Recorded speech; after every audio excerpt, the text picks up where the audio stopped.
जयंती के अवसर पर देश के यशस्वी प्रधानमंत्री आदरणीय नरेंद्र मोदी जी हमारे हिसार के अंदर बहुत बड़े एयरपोर्ट की सौगात स्वीकार और ये पहला अवसर होगा कि चुनावी कार्यक्रमों का अगर चुनाव देश के प्रधानमंत्री का एक प्रदेश के अंदर 2 कार्यक्रमों में जाना होगा, दूसरा कार्यक्रम यमुनानगर के अंदर अहमद फारूक की आधारशिला रखना होगा।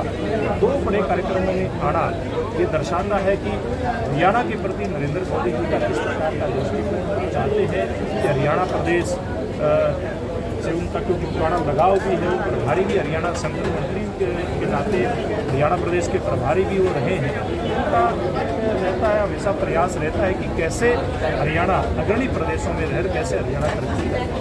लगातार जो हिसार के सांसद हैं जयप्रकाश हिसार के एयरपोर्ट के अस्तित्व पर सवाल उठा रहे हैं। देखिए, वो कहते हैं ना किसियानी वो बात हो रही है। जब इतने काम हो रहे हैं तो कांग्रेस पार्टी के नेताओं को सहनी होती है। जनता नरेंद्र मोदी जी की जय जयकार करती है, नायब सिंह जी की जय जयकार करती है, इस बात से उनको तकलीफ होती है। आज एयरपोर्ट वहाँ पर चालू हो रहा है, अयोध्या जी के लिए वहाँ से फ्लाइट शुरू हो रही है, तो मुझे लगता है सांसद कि इस प्रकार से अच्छे काम कर रहे हैं। शिक्षा की कांग्रेस सांसद है, उन्होंने प्रदेश की शिक्षा नीति पर सवाल उठाए हैं कि स्कूल है लेकिन टीचर नहीं है और स्टूडेंट नहीं है। देखिए, मैं एक बात कहना चाहूँगा, हर बात के ऊपर समग्रता के साथ अगर विचार करेंगे तो इस बात ध्यान में आती है कि ये सरकार आने के बाद कैसे देश के प्रधानमंत्री के नेतृत्व में, हमारे हरियाणा प्रदेश के मुख्यमंत्री के नेतृत्व में शिक्षा के मामले में आमूलचूल परिवर्तन हुआ। न केवल शिक्षा देने का काम किया जा रहा है बल्कि नई शिक्षा नीति देश में ला करके उसके अंदर आमूलचूल परिवर्तन करके कैसे गरीब से गरीब व्यक्ति तक शिक्षा पहुँचे, बच्चे तक शिक्षा पहुँचे और शिक्षा प्राप्त करने के बाद उसको मेरिट के आधार पर रोजगार मिले, इस बात की चिंता की जा रही है। जो सांसद महोदया शैलजा जी हमारी बड़ी बहन है, तो आज इतनी चिंता करते हैं। उनके राज में अगर चिंता की होती तो युवाओं की इतनी बर्बादी नहीं होती। उनके राज के अंदर नौकरियां बिकती थी या इनके मुख्यमंत्री से लेकर के इनके बड़े नेताओं के परिवारों को मिलती थी। आज वो सारी व्यवस्था बदलने का काम, उसमें आमूलचूल परिवर्तन करने का काम हमारी सरकारों ने किया है।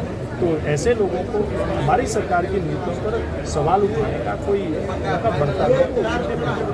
बिजली महंगी हुई है, देखिए आप देखेंगे, मैंने जैसे कहा शिक्षा के मामले में अगर पूरा इसका आप रिकॉर्ड उठा करके देखेंगे बिजली का भी 2014 के बाद से यानी कि 15 से लेकर के अब तक इतनी ज़्यादा बिजली लोगों ने देने का काम किया और बिजली में रेट कितने बड़े बिजली आप उठा करके अगर कोई हिसाब किताब लगा करके देखेंगे तो आप पाएंगे पहले के मुकाबले आम उपभोक्ता के जेब से कम पैसा निकलता है।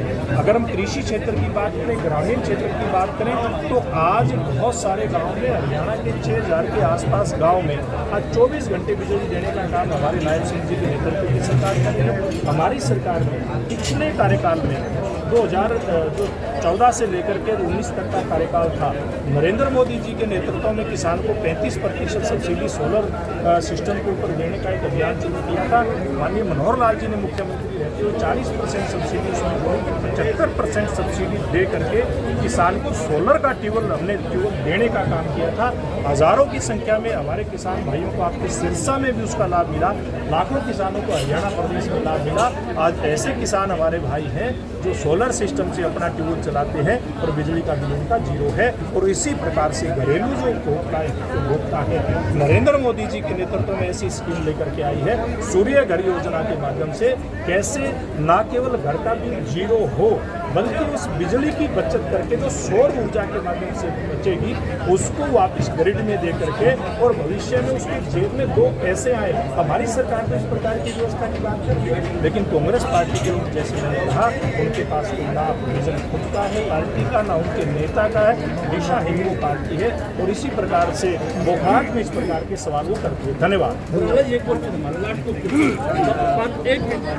एक बड़े